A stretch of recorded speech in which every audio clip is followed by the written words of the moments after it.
Retour du président Gbagbo. Voilà l'avis d'un journaliste ivoirien Rodolphe, attendu avec impatience à Abidjan par ses partisans et alliés politiques, après son acquittement le 31 mars 2021.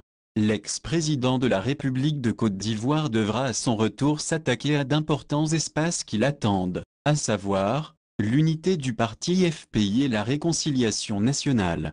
Son retour ne sera pas chose simple.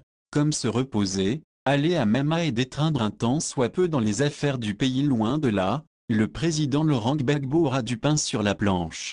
Sa mission sera de réconcilier tous les Ivoiriens et son parti politique FPI. Rappelons que le FPI du président Gbagbo est divisé, à droite, sous la direction du secrétaire général Assoa Adoué. À gauche, sous la direction de l'ex-premier ministre Afin Guessan. Voici ce qui attend le président Laurent Gbagbo en Côte d'Ivoire. Une arrivée triomphale, mais une tâche difficile. Outre cela, le Woody de Mamad doit faire un tête-à-tête avec tous les Ivoiriens, comme il sait très bien le faire avec son slogan « Asseyons-nous et discutons ». Effectivement, pour aller loin sans regret, il faut s'asseoir et discuter. Espérons que cela porte des fruits, qui servira de nourriture à toute une génération et c'est l'avenir. Vive la République de Côte d'Ivoire!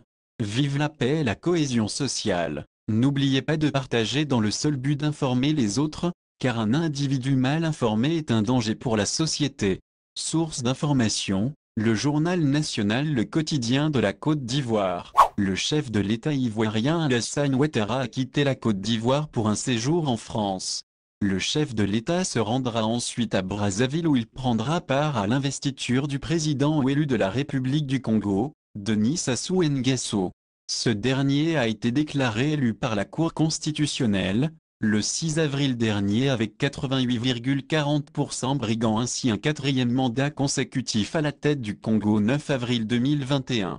Décès du préfet d'Abidjan Bamba Soulimane. Le préfet d'Abidjan Bamba Soulimane est décédé vendredi dans la capitale économique ivoirienne des suites d'une maladie, a appris à pas auprès de ses proches. C'est le 6 janvier 2021 que M. Bamba, qui est préfet hors grade, a été nommé à la préfecture d'Abidjan en remplacement de Vincent Toby, démissionnaire. Le 10 avril 2021, des hommages affluent du monde entier suite à l'annonce du décès du prince Philippe. En effet, à Abidjan, de nombreuses personnalités du monde entier rendent hommage au prince Philippe, époux de la reine Elisabeth II, décédé vendredi 9 avril 2021, à l'âge de 99 ans.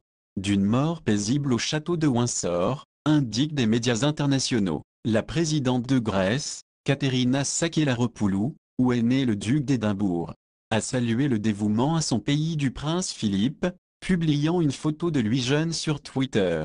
Le roi et la reine d'Espagne ont témoigné, dans un message de condoléances, le sens du service et du dévouement du prince Philippe. Nous n'oublierons jamais les moments que nous avons partagés avec lui et le sens du service et du dévouement à la couronne et au Royaume-Uni à vos côtés, ont écrit Felipe VI et la reine Laetitia dans ce message transmis à Elisabeth II. Chère tante Lilibet, nous sommes très attristés d'avoir appris le décès de notre cher oncle Philippe. Dit encore ce message du couple royal espagnol, qui a des liens de parenté avec Elisabeth II et le prince Philippe. Le président américain a salué les décennies d'action dévouée du prince Philippe. Le prince Philippe s'est dévoué au peuple du Royaume-Uni, au Commonwealth et à sa famille, a souligné Joe Biden, applaudissant notamment les engagements environnementaux du duc d'Édimbourg dans un communiqué. Lancement officiel du Popo Carnaval 2021. La 40e édition encore plus prometteuse. Lieu, la place Amango assise au quartier Bronoukro. En effet, la sympathique cité de Bonou a été pleine à craquer le jeudi 8 avril, jour du lancement officiel de la 40e édition du Popo Carnaval. Cette cérémonie haut en couleur a enregistré la présence très remarquée de la notabilité de Bonoua, des autorités municipales avec à leur tête M. Sylvestre Topé-Kissi, premier adjoint au maire représentant le maire de la commune, M. Jean-Paul Ametier, le président du conseil régional du Sud Comoé, le Dr Eugène Akaouélé, parrain de cette édition, était représenté par M.